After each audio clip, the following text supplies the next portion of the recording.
Assalomu alaykum kanalimiz obunachilari. Hop, eshik romlarimiz mana kesak korobkalariga olib bo'ldik. Chiroyli qilib.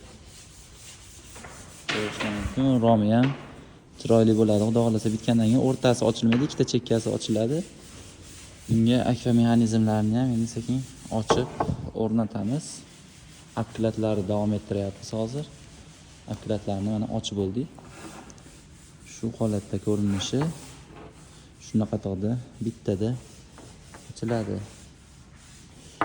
Bu 1.6ligi, bunisi oynali joyiga двойное 2.5 ga 3.2 xalilikda bo'ladi. Bu tarafda o'sha jilvirlar tayyorlanyapti. Xo'p, ba'zi eshiklarimizga petlalarni, zamoylarni ochib bo'lganmiz. Endi petlalarni o'rnini ochyapmiz hozir. Kraskaga kirishdan oldin hamma yo'qlarni ochib olamiz. Freskalarni ham chiroyli bo'lib, ideal bo'lib qilganmiz. Choklarga taxminlab berib qo'yasizlar. Dabor rezinkalarni o'rnini ham ochib olganmiz. Kraskadan keyin ochsa unaqa urinib qolmasin deb. Xudo xolasa ishlarimiz avjida ketyapti. Yurakchani qizarib, palpiska bosish esdan chiqmasin.